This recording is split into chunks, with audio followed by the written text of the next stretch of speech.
The table turn, जो William Wordsworth की poem है। और इसमें इसकी लाइन तो मैं आपको करा ही चुका हूँ, एक बार इसका टेक्स्ट पूरा मैं पढ़ा चुका हूँ आपको लाइन टू लाइन। और उसमें दो स्टेंजे काफी अच्छे थे इसके पोयम के। और दो क्या बल्कि दो तीन तक भी स्टेंजे उसमें ठीक ठाक है, मतलब जिन्हें अच्छे तरीके से आप मतलब आ सकते हैं, इंपोर्टेंट स्टेंजे हैं। और पोयम मैंने बढ़िया करके पढ़ाई भी थी, उसी में से क्वेश्चंस भी हैं। वे सब मैं आपको बताऊंगा इसमें। और आज क्वेश्चन वाली क्लास है इसकी, द टेबल स्टर्न की। वर्ड्सवर्थ ने 1798 में जब लिरिकल बैलेड निकाले थे, उसी में इस पोएम को पब्लिश कर दिया था, जिसमें 19 पोएम्स थी वर्ड्सवर्थ की, बाकी चार एसटी कॉलरेज की थी। तो उसी की बात करेंगे, टेबल स्टर्न की। 605 605 नंबर क्वेश्चन है। वन इम्पल्स, पहला ही क्वेश्चन उसने पोएम की लाइन उठा दी, और वो वाली लाइन उठा दी जो पोएम की सबसे इंपॉर्टेंट लाइन है। One impulse from the वर्नल would. अगर बसंत ऋतु की, वर्नल माने बसंत ऋतु होती है और वुड माने जंगल हो गया, तो बसंत ऋतु की अगर एक इम्पल्स, एक प्रेरणा हमें मिल जाए ना, वो ज्यादा सिखाएगी इंसान को इन इविल के बारे में और गुडनेस, अच्छाई और बुराई के बारे में, then all the sages can. इतने तो हमें सेजेस भी नहीं सिखा सकते, मतलब साधु संत भी इतना ज्ञान नहीं दे सकते जितना कि नेचर दे सकती है। तो नेचर को ज्यादा अच्छा बताया है। और विलियम वर्ड्सवर्थ ने अपने फ्रेंड को सजेशन दिया है, जब वो किताबें पढ़ रहा था, तो कहा कि किताबें बंद कर दो एंड क्विट दिस बुक्स, इस किताबों को तो छोड़ो। बुक इस नॉलेज में कुछ नहीं है, ये बिल्कुल डल है, एंडलेस स्ट्राइफ है इसमें, इनसे बाहर निकलो। और बाहर देखो, जो उसने दो तीन पक्षी, लीनेंट पक्षी, थ्रोसल पक्षी, उनके नाम दिए हैं कि किस तरीके से ये इतने सुंदर चहचहा रहे हैं। गाने को देखो, प्रकृति का वातावरण देखो, उसमें आओ। और इतना जो प्रकृति में मिलता है ना, वो तो कहीं भी नहीं मिलेगा, उससे बढ़ के ज्ञान नहीं है। तो बुकिश नॉलेज तो कुछ भी नहीं है। We should go for nature, nature में चलना चाहिए। और नेचर जो है, प्रकृति, वो किताबों से तो बहुत ऊपर है। और किताबों में इंसान हमेशा अपने आप को नीरस करता है, उसकी लाइफ जो है डल हो जाती है। जबकि जो फ्रेशनेस और जो आनंद आता है, वो नेचर में आता है। Come forth into the light of things. Come forth, आगे आओ, निकलो इन किताबों से, ये अपने दोस्त से बोल रहा है। और इसमें आओ, प्रकाश में आओ, इन चीजों के, in the light of things, मतलब नेचर की जो चीजें हैं ना, उनकी लाइट में आओ। और late nature be your teacher, और नेचर को अपना टीचर बनाओ, अध्यापक बनाओ, नेचर से कुछ सीखो। ये एज ए टीचर है। इतनी इंपॉर्टेंट लाइन है, बहुत बार पूछी गई है, टेबल स्टर्न की है। लास्ट वाली लाइन आती है, late nature be your teacher, कि नेचर को अपना टीचर बनाओ। वर्ड्सवर्थ कि इससे बेहतरीन लाइन क्या हो सकती है। और ये तो बात खैर, अगर कोई बोल दे let nature be your teacher, अगर ये पूछ ले कि किस पोइट ने बोली है, तो आप बिल्कुल इसे आंख बंद करके लगाए होगे कि विलियम वर्ड्सवर्थ। लेकिन वर्ड्सवर्थ की किस पोएम में है, यहां आके अटकती है बात। और तब जो क्वेश्चन बनता है, उन्हीं के लिए बनता है जो पढ़ चुके हैं अंदर से। हालांकि जिसने टेबल स्टर्न पोएम नहीं भी पढ़ी है ना स्टूडेंट ने, वो भी इस क्वेश्चन को करके आ जाता है। टेबल स्टर्न से क्यों कर देता है? क्योंकि ये क्वेश्चन जो कहीं ना कहीं बच्चों का किसी बुक में मिल जाता है, या कहीं यूट्यूब वगैरह पे ये इंपोर्टेंट क्वेश्चंस में रहता है, या किसी ने अनसोल्ड पढ़ लिया हो तो आया हुआ क्वेश्चन होता है, तो इसलिए रट के कर देते हैं। लेकिन जिसने पोयम को पढ़ा है, वो भूलता नहीं है, रटने वाला अदल बदल करके कहीं और भी लगा सकता है। ये बड़ा अंतर होता है। तो द टेबल टर्न की लाइन है, ये बहुत इंपॉर्टेंट है। स्पीकर जो है इसमें विलियम वर्ड्सवर्थ, वो शुरू करता है ना जो इस पोएम को, वो अपने दोस्त को बता रहा है कि भाई स्टॉप करो रीडिंग, ये पढ़ना तो बंद करो किताबी, और otherwise you will become fat. कहता है तुम डबल हो जाओगे, और डबल का मतलब फैट, तुम मोटे हो जाओगे।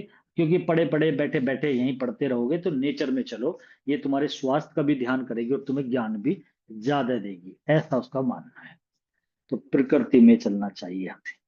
नेचर के लिए वो कहता है कि हमें जो है, प्रकृति जो है वो ज्ञान है, वो एक तरीके से टीचर की तरह है, ये बात। The speaker the speaker further ask why he chooses to be so serious in study while outside there is a beautiful evening scene. वो ये भी कहता है स्पीकर अपने उस फ्रेंड से, जो किताबों में हमेशा किताब ही पढ़ता रहता है, बैठा हुआ है, तो उससे कहता है कि फर्दर आस्क, फिर कहता है why he chooses to be serious, तुमने इतना सीरियस होना क्यों चूज कर लिया? भाई किताब में तो सीरियस रहोगे हमेशा, इसमें कोई आनंद नहीं आ सकता, बस इसमें ही लगे रहोगे। इन स्टडी, स्टडी में सीरियस होना तुमने क्यों चुना है? जबकि आउटसाइड, बाहर निकल के तो देखो, there is a beautiful evening scene. कितना ब्यूटीफुल, माउंटेन के ऊपर सूरज जो है वो माउंटेन के ऊपर पहुंच चुका है, इसका मतलब शाम हो रही है। और गोल्डन कलर चारों तरफ फैला हुआ है, ग्रीनरी है। और ऐसे में वातावरण में आके तो देखो, कितना लस्टर मिलो, स्प्रेड है चारों तरफ, तो उसे आकर के एक बार देखो। तुम तो बस किताबों में हो, इसका कोई फायदा नहीं है। प्रकृति को अपना टीचर बनाओ और नेचर में आओ। The speaker is telling his friend, वो अपने दोस्त से फिर कहता है कि nature has more to teach, nature में ज्यादा है सिखाने के लिए देन बुक्स। तेरा किताबों से तो काफी ज्यादा नेचर के अंदर है। And that he should go outside, उसे बाहर निकल के आना चाहिए, rather than read the dry pages of books. किताबों के ये सूखे पन्ने पलटने से क्या फायदा है। ये बैरन लीव्स है, ये एक तरीके से बैरन बंजर पत्तियां हैं, इनसे कोई लाभ मिलने वाला नहीं है। तो किताबों से तो दूर जाने की बात करता है वर्ड्सवर्थ। जब ये खुद भी पढ़ा करता था ना, तो भी ये पीरियड को अटेंड नहीं किया करता था, तो मतलब नेचर में जाया करता था, वही चीजें सिखा रहा है। The table stern consist of 8 4 line stanzas, इसके अंदर 8 स्टेंजे हैं, 4 4 लाइन के हैं। इंटरलॉकिंग ए बी, जो मतलब इंटरलॉकिंग से मतलब होता है आंतरिक तरीके से लॉक्ड है, मतलब ए बी चारों में यही, फिर दोबारा यही, ऐसे ही मतलब स्टेंजे बनाए हुए हैं। Much of what Wordsworth is saying in the table stern fit perfectly with the romantic movement. Much of what, जो कुछ, ज्यादातर जो कुछ भी वर्ड्सवर्थ ने कहा है टेबल स्टर्न में, वो फिट है परफेक्टली, वो बिल्कुल सही तरीके से फिट है विद द रोमांटिक मूवमेंट में। रोमांटिक एज के पोइट जो है वो नेचर को ही प्राथमिकता देते थे, और न्यू क्लासिकल वाले माइंड को देते थे। ये हर्ट को देते थे, वो माइंड को। तो रोमांटिक मूवमेंट से बिल्कुल परफेक्ट कर रही है, मैच कर रही है। विच एम्फेसाइज, रोमांटिक मूवमेंट एम्फेसाइज करता है, प्रभाव डालता है, importance of being a part of nature. ये रोमांटिक मूवमेंट जिसके सारे पोइट है, पीबी शैली ले लो, जॉन कीट्स ले लो, सभी एस टी कॉलरिज, सब नेचर के बारे में बात करते हैं। वो बात एक अलग है कि वर्ड्सवर्थ ज्यादा बड़ा हो गया, लेकिन रोमांटिक मूवमेंट जो है ना, वो भी एम्फेसाइज करता है, प्रभाव डालता है, पूरा मूवमेंट इंपोर्टेंस दिखाता है being a part of nature, nature का हमें पार्ट होना चाहिए। For Wordsworth there is much more to be learn by watching. Wordsworth के अनुसार बहुत कुछ है जो सीखा जा सकता है देख करके, सुन करके, चल करके नेचर में, देन अपेक्षाकृत स्टडिंग बुक्स। किताबों में कुछ नहीं है। किताब पढ़ने की अपेक्षा नेचर में घूमना फिरना, देखना, चलना, सुनना, इनसे ज्यादा ज्ञान प्राप्त होता है। इतना तो बुक से नहीं होता। There is a strong element of irony in this poem, इस पोएम में आयरनी है। आयरनी हो क्या होता है, घुमा करके बात को कह देना, तो वो आयरनी है यहाँ पर, और बताने की कोशिश करता है जो विलियम वर्ड्सवर्थ है, कि किताबों में कुछ नहीं है, किताबों के पत्तों में कुछ, जो ये बैरन लीव्स है इनमें कुछ नहीं है, हमें नेचर की तरफ को आना चाहिए। और ये स्ट्रॉन्ग एलिमेंट उसने यूज करा है, एक कटाक्ष करा है अपने दोस्त पे, और बताने की कोशिश करिए कि प्रकृति में कितना कुछ है।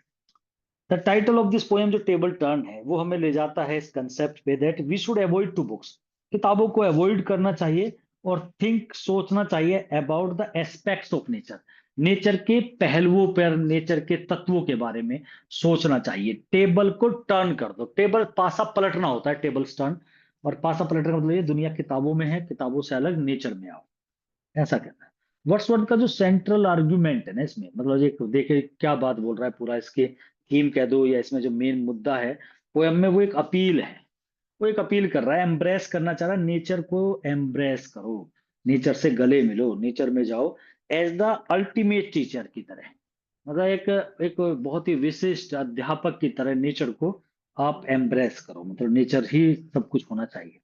वर्ड्सवर्थ ने क्रिटिसाइज करा है इंटेलेक्चुअलिज्म को, मतलब बौद्धिकवाद को, माइंड को। किताब माइंड का स्रोत है, नेचर हार्ट का स्रोत है।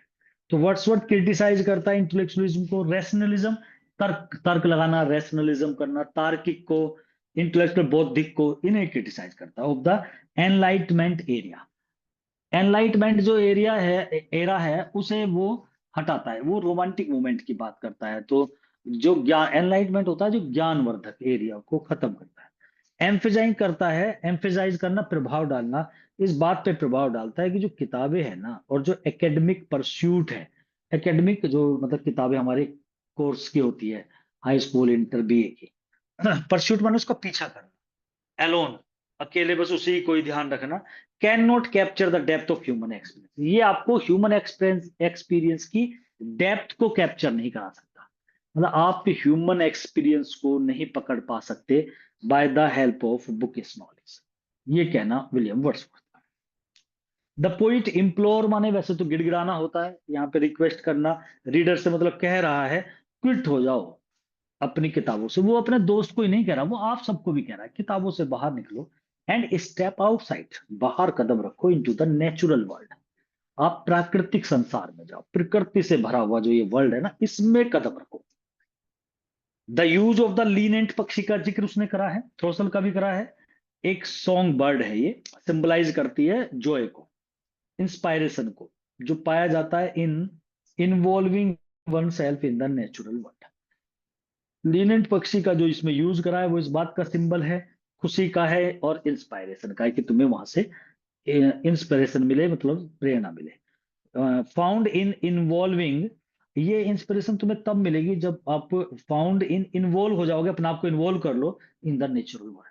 अगर आप प्राकृतिक संसार में इन्वॉल्व हो जाते हो तो तुम्हें खुशी भी मिलेगी, तुम्हें इंस्पायरेशन मिलेगी। जैसे कि लीनेंट पक्षी का जो यूज करा है वो इस बात को दिखाता है, जैसे वो खुश, लीनेंट पक्षी खुश है, सॉन्ग है वो, बर्ड वो हमेशा गीत गाती है, तो जैसे लीनेंट पक्षी खुश रहता है ना, ऐसे ही वो इस बात का सिंबल है कि अगर आप भी नेचर में जाओगे तो आप भी उसकी तरह ऐसे ही खुशी प्राप्त करोगे।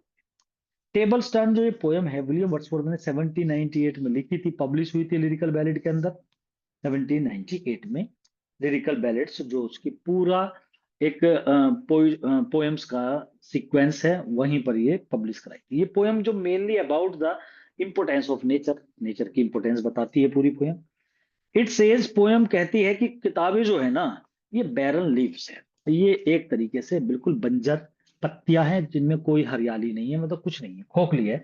दैट प्रोवाइड एम्प्टी नॉलेज, ये केवल हमें खाली ज्ञान देती है, किताबी ज्ञान जो सूखा है, रूखा है।